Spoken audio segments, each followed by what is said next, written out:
अब NEET exam बस approach होने ही वाला है, तो मेरी लास्ट मिनट टिप्स आपके लिए फॉर अटेम्प्टिंग नीट एग्जाम। कोशिश करना 6-6:30 बजे तक उठ जाओ कि पता पड़ा व्हाट्सएप पे कोई फ्रेंड ने बोला यार ये टॉपिक बड़ा इंपॉर्टेंट है, इसको एंड में रिवाइज कर ले। तो बिल्कुल नहीं, नथिंग न्यू। अब इसके बाद ब्रेकफास्ट करके जाना बहुत ज्यादा जरूरी है। भूखे पेट कोई नहीं जाएगा और बहुत ज्यादा हैवी नहीं करेंगे, लाइट ब्रेकफास्ट करना है, लाइट। अब इसके बाद आप घर से निकले और आप सेंटर पहुंचे। इस दौरान भी मैं तो बोलूंगी कि किसी भी इंसान से बात नहीं करना है। हेलो मेरे सभी नादान परिंदों, कैसे हैं आप लोग? मैं हूं डॉक्टर आकांक्षा अग्रवाल, आपकी गुरु माँ।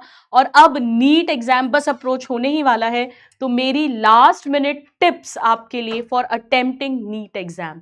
तो कहानी शुरू करते हैं एक दिन पहले से। जी हाँ, 1 डे बिफोर द एग्जाम आपके सारे डॉक्यूमेंट्स रेडी हो जाने चाहिए, जिसमें आपका ओरिजिनल आईडी प्रूफ जो आपने एप्लीकेशन फॉर्म के साथ लगाया है, इसके अलावा आपकी passport size, post card size, 4 photos, वही जो आपने एप्लीकेशन फॉर्म में यूज करी है, जो इंपॉर्टेंट सारे नेसेसरी डॉक्यूमेंट्स हैं। इसके बाद एक दिन पहले ड्रेस पूरा अपना रेडी रखना। इनफैक्ट ड्रेस कोड के ऊपर मैं ऑलरेडी एक वीडियो डाल चुकी हूँ डिटेल की, क्या क्या ड्रेस कोड में डूज हैं, डोंट्स हैं, अलाउड है, नॉट अलाउड है, वो देख लेना अगर नहीं देखा है, और ये फाइनल कर लेना। अब कहानी शुरू करते हैं द डे से, जिस दिन नीट का एग्जाम है। सबसे पहले आप उठे, कोशिश करना 6-6:30 बजे तक उठ जाओ और उठकर 10 मिनट आप अगर मेडिटेशन करते हैं तो मेडिटेशन, और वरना अपने ईश्वर को याद करना है, अपना नाम जप करना है शांति से बैठकर। उसके बाद आराम से नहाए धोए। अब वेरी इंपॉर्टेंट, उस दिन आप सोशल मीडिया ओपन तक नहीं करेंगे। कोई नई खबर नहीं आने वाली है कि नीट एग्जाम पोस्टपोन हो गया है, तो इंस्टाग्राम, यूट्यूब, फेसबुक, जहां पर भी आप हो, टेलीग्राम, कुछ भी ओपन नहीं करेंगे। नाउ इसके बाद अगर हम पढ़ने की बात करें, मैं तो ये सजेस्ट करूंगी कि उस दिन भूल कर भी एक तो कुछ नया मत देख लेना कि पता पड़ा व्हाट्सएप पे कोई फ्रेंड ने बोला यार ये टॉपिक बड़ा इंपॉर्टेंट है, इसको एंड में रिवाइज कर ले। तो बिल्कुल नहीं, नथिंग न्यू, नो न्यू।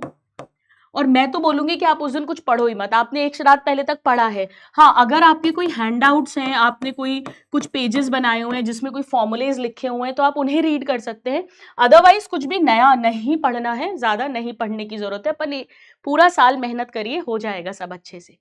अब इसके बाद ब्रेकफास्ट करके जाना बहुत ज्यादा जरूरी है। भूखे पेट कोई नहीं जाएगा और बहुत ज्यादा हैवी नहीं करेंगे, लाइट ब्रेकफास्ट करना है, लाइट, नॉट वेरी हैवी।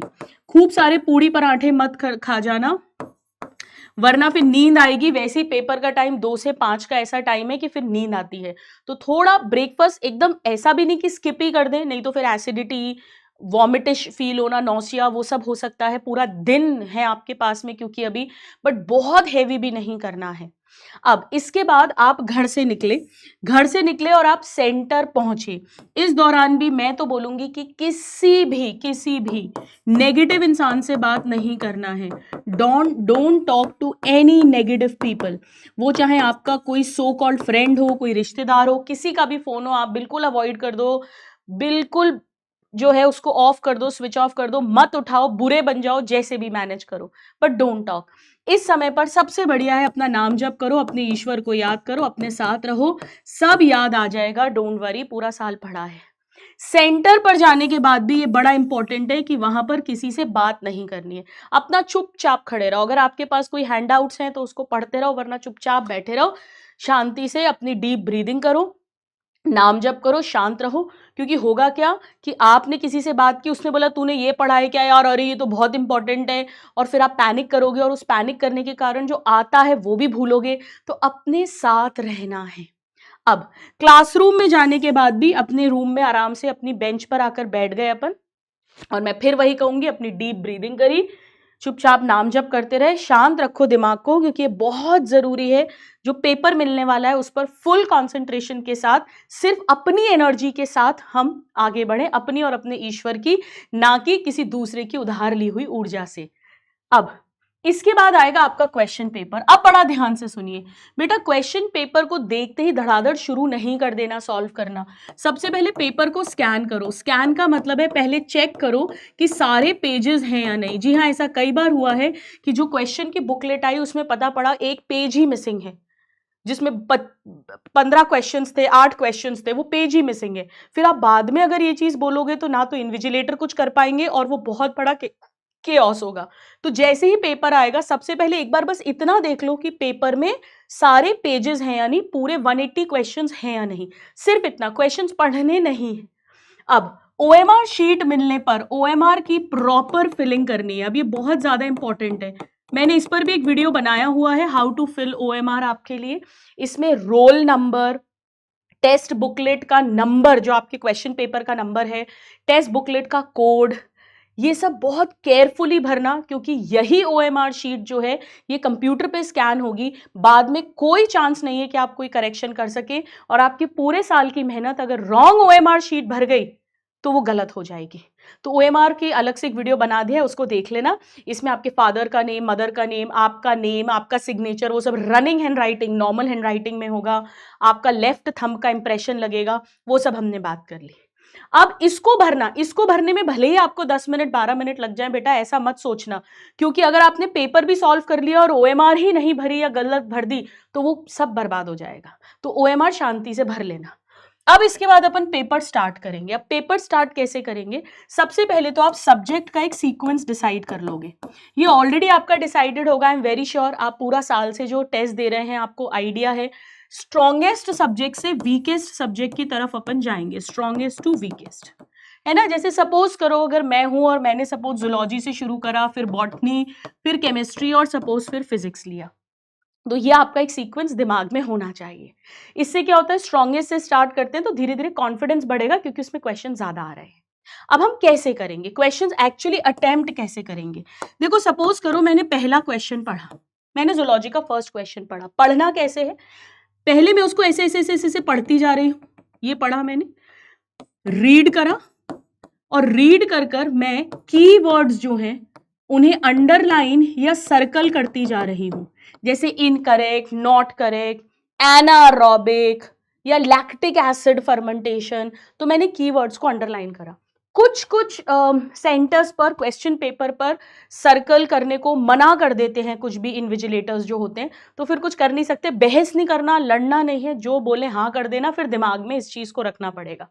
तो मैंने सर्कल करा। अब इसके बाद में read all options, all options, ये बड़ा इंपॉर्टेंट है।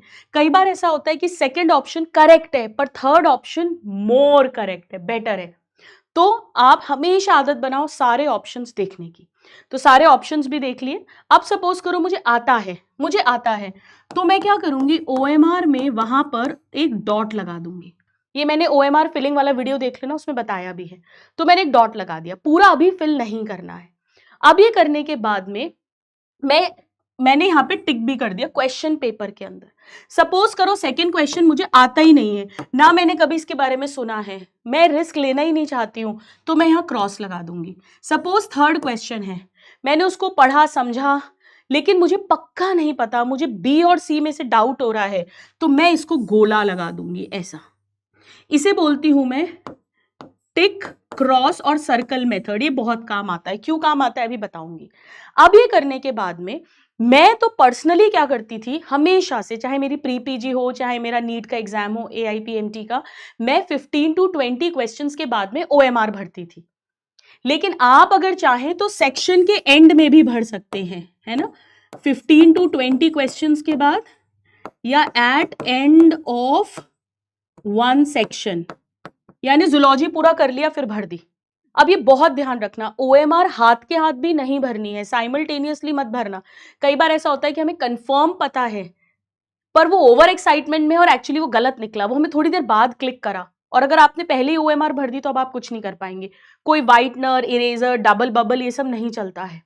और अगर आपने एकदम लास्ट के लिए छोड़ा, मेरे ऐसे बहुत स्टूडेंट्स हुए हैं जिन्हें पेपर बहुत अच्छा अटेम्प्ट करा पर लास्ट में टाइम कम था और उस कारण OMR फिलिंग या तो रह गई, छूट गई, तो वो सॉल्व करना ही बेकार हो गया, और या करी तो नर्वसनेस में गलत हो गई।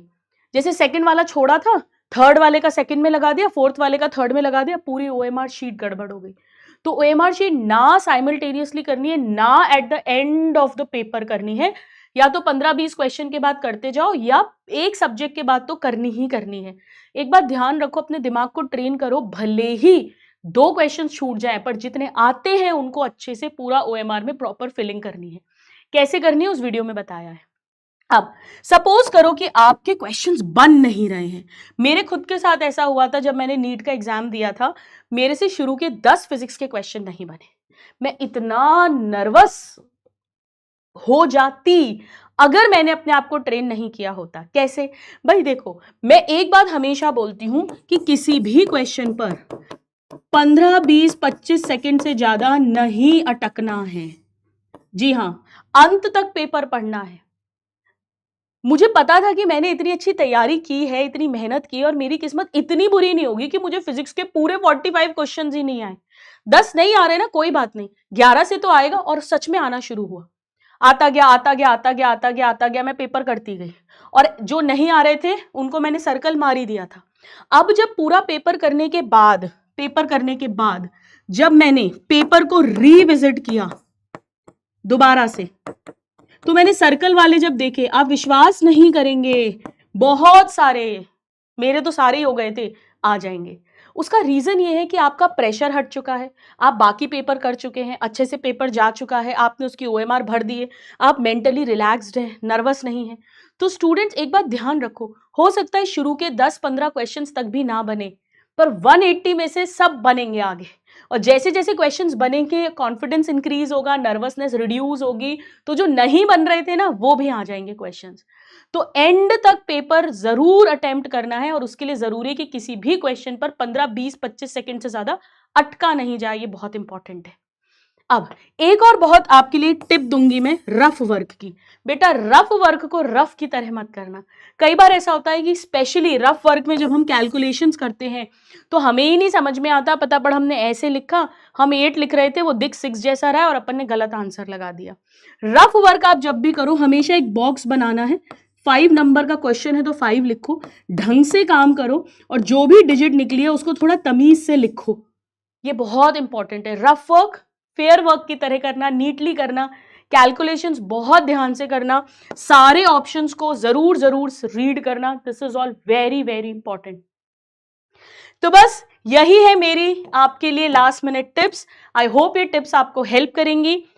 नेगेटिविटी से अपने आप को दूर रखना है, वो कोई भी इंसान हो, सो कॉल्ड फ्रेंड्स हो, रिलेटिव्स हो, आसपास के नेबर्स हो।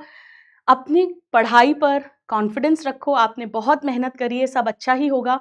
ईश्वर पर भरोसा रखो, जो आपके लिए बेस्ट है वो देंगे। उसका स्वरूप हो सकता है वैसा हो जो हम सोचते हैं या कुछ और है, पर अगर आप सिंसियर स्टूडेंट हैं, आपने आम के बीज बोए हैं, मीठे फल के बीज बोए हैं, तो कड़वा पेड़ नहीं लगेगा, मीठा ही लगेगा। मैं आप सबके लिए प्रे करूंगी। All my best wishes to all my नादान परिंदों। ईश्वर करे आपने जो जो पढ़ा है बस वही सब आ जाए और आप अपना बेस्ट अटेम्प्ट दे पाए, आप नेगेटिव मार्किंग में ना फंसे, आप गलतियां ना करें, आती हुई चीजों को गलत ना करें, और बहुत अच्छा पेपर करके अपने ड्रीम मेडिकल कॉलेज में जाएं, और फिर उसके बाद मुझसे मिलने आए। God bless you, thank you so much, take care.